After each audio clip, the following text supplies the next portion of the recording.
A CLT surgiu pelo Decreto-Lei nº 5.452, de 1º de maio de 1943, sancionada pelo então presidente Getúlio Vargas, unificando toda a legislação trabalhista existente no Brasil. Seu principal objetivo é a regulamentação das relações individuais e coletivas do trabalho nela previstas. A CLT é resultado de 13 anos de trabalho, desde o início do Estado Novo até 1943, de destacados juristas que se empenharam em criar uma legislação trabalhista que atendesse à necessidade de proteção do trabalhador, dentro de um contexto de Estado regulamentador. A consolidação das leis do trabalho, cuja sigla é CLT, regulamenta as relações trabalhistas tanto do trabalho urbano quanto do rural. Desde sua publicação, já sofreu várias alterações, visando adaptar o texto às nuances da modernidade. Apesar disso, ela continua sendo o principal instrumento para regulamentar as relações de trabalho e proteger os trabalhadores. Tinha por objetivo criar as leis de proteção ao trabalhador, regulamentar as leis individuais e coletivas do trabalho e unificar as leis já existentes.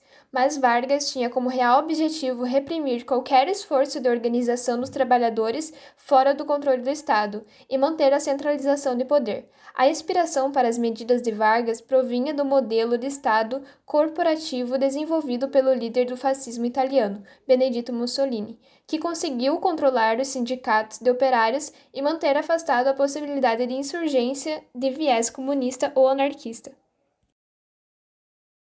Vários resultados foram obtidos com a consolidação das leis do trabalho, e alguns deles foram a assinatura da carteira do trabalho, a demissão por justa causa, regras sobre assinatura, prazos, mudanças, extinção dos contratos de trabalho, jornada de trabalho máxima de 8 horas por dia, horas extras que podem ser 2 vezes por dia, conceito de trabalho diurno e noturno, aviso prévio, garantia de direito a fazer greve, estabilidade no trabalho, pagamento de adicionais como insalubridade e periculosidade, garantia de ter férias, descanso semanal e intervalos, pagamento do valor terço de férias antes do início do período, proteção do trabalho da mulher e licença maternidade, convenções coletivas de trabalho, direito dos trabalhadores domésticos. E além de todos esses direitos que são relativos às garantias do trabalhador, a CLT também são definidas regras sobre organização dos sindicatos e funcionamento da Justiça do Trabalho e do Ministério Público do Trabalho. A reforma trabalhista, segundo o governo, foi feita pelo fato da crise econômica e o desemprego que estava no país no início de 2014. Foi uma mudança significativa na consolidação das leis do trabalho, instrumentalizada pela Lei nº 13.467 de 2017. O primeiro aspecto positivo para a reforma trabalhista seria a retomada da negociação coletiva. O projeto estabelece no artigo 611-A que a convenção coletiva e o acordo coletivo de trabalho têm prevalência sobre a lei quando dispuserem sobre condições de trabalho que não envolvam aquelas garantias mínimas cujos contornos e limites já estão previstos na Constituição. Nesses casos, bastará que a negociação coletiva esteja traduzida na forma prevista em lei para todos os demais contratados da vida civil, e o ajuste trabalhista terá plena validade, afastando as impugnações genéricas perante a Justiça do Trabalho. Tem-se aqui um horizonte melhor de previsibilidade e segurança jurídica. Por outro lado, fica reforçado o papel das entidades sindicais para que sejam realmente representativas e dos interesses dos trabalhadores, e atuem para negociar acordos que lhes sejam favoráveis. O segundo ponto seria da regulamentação do teletrabalho. O projeto também estabelece uma disciplina jurídica para o teletrabalho, dando contornos jurídicos a essa prática cada vez mais utilizada atualmente. Os critérios normativos para esse tipo de contratação são importantes porque, na sua ausência, seria previsível o risco de demandas trabalhistas, principalmente para reivindicações de direitos que não fazem sentido nessa modalidade, mas que estão na CLT para regularem os contratos convencionais em que o trabalho é executado dentro do estabelecimento do empregador, tal como a contagem de horas extras, por exemplo. O terceiro ponto seria a simplificação de rescisão contratual. O Conselho Nacional de Justiça revelou em pesquisa que os litígios mais recorrentes nos órgãos da Justiça brasileira em 2015 envolviam discussões sobre parcelas rescisórias trabalhistas. Isso acontece porque, sob justificativas protetivas, criou-se um sistema burocratizado de homologações de rescisões contratuais, que nunca contribuiu para pacificar as relações de trabalho e só fez causar milhares de reclamatórias, bastante onerosas e complicadoras para a vida de todos os envolvidos.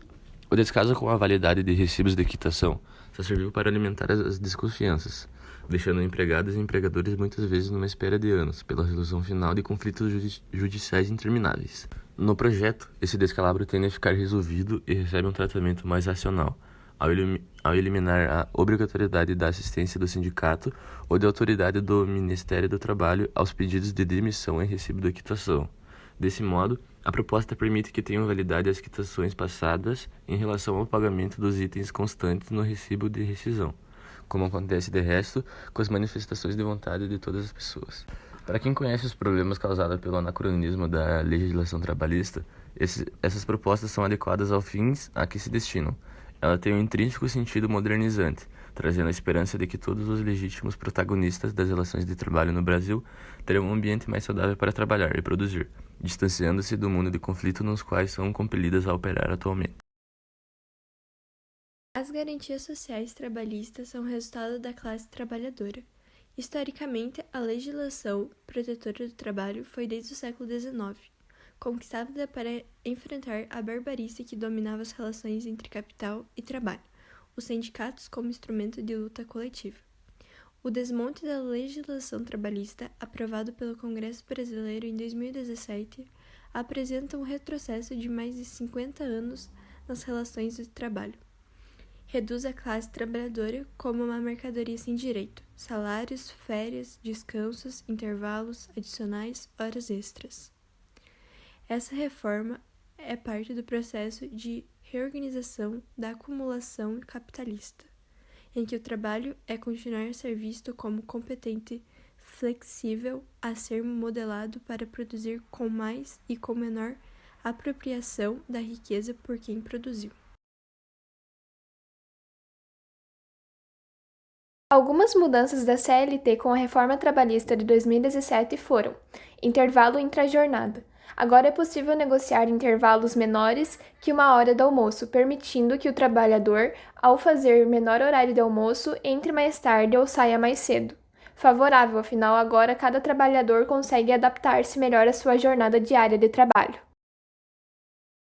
Acaba a obrigação do empregado pagar imposto sindical. Crítico, pois afasta o trabalhador do momento em que ele teria um necessário encontro com seus representantes e a revisão de fatos que poderiam evidenciar lesões sofridas durante o contrato e por ele sequer percebidas como tais. Favorável à jornada de trabalho flexível, pois ela facilita o cumprimento da jornada dentro do horário escolhido pelo empregado, sem prejuízo do trabalho. Possibilita que o empregado possa programar melhor sua vida pessoal, levar ou buscar filho na creche, praticar atividades físicas, realizar algum curso específico e etc. A redução do número de faltas e atraso. Os direitos essências permanecem e podem ser negociados, algumas regalias ou combinados fora a parte com o patrão, sendo assim favorável ao trabalhador. Favorável à jornada intermitente, pois acontece em dias alternados da semana, ou só algumas horas por semana e o trabalhador é convocado com pelo menos 5 dias de antecedência. Crítico que os aeronautas não se enquadram nesse tipo de jornada. Foi bom, pois aumentou o emprego formal e também expandiu novos empreendedores no mercado empresarial. Também as novas regras trabalhistas desvinculam um terceiro da indústria fornecedora, gerando assim mais empregos e mais distribuição de renda pela região, sendo anteriormente uma grande empresa fixada em uma certa região e hoje esse trabalho está sendo distribuído por todas as regiões e assim o trabalhador fora dos grandes centros comerciais e industriais tem mais possibilidade de trabalho. Na Espanha, os trabalhadores jovens, como eles têm ainda muita capacidade e já são muito especializados, as empresas elas não sabem lidar com esses trabalhadores jovens e acabam pagando pouco e por muitas horas de trabalho. Isso acaba que não deixa eles felizes, obviamente, e então as empresas acabam optando por trabalhadores mais velhos.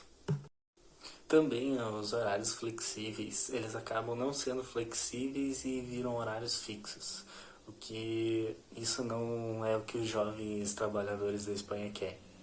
Já na Alemanha, a gente pode ver que antes a lei ela tratava de padrões trabalhistas não convencionais. Isso significa contratos não permanentes, trabalhadores de curto prazo, empregados que eram contratados por agências e terceirizados para empresas.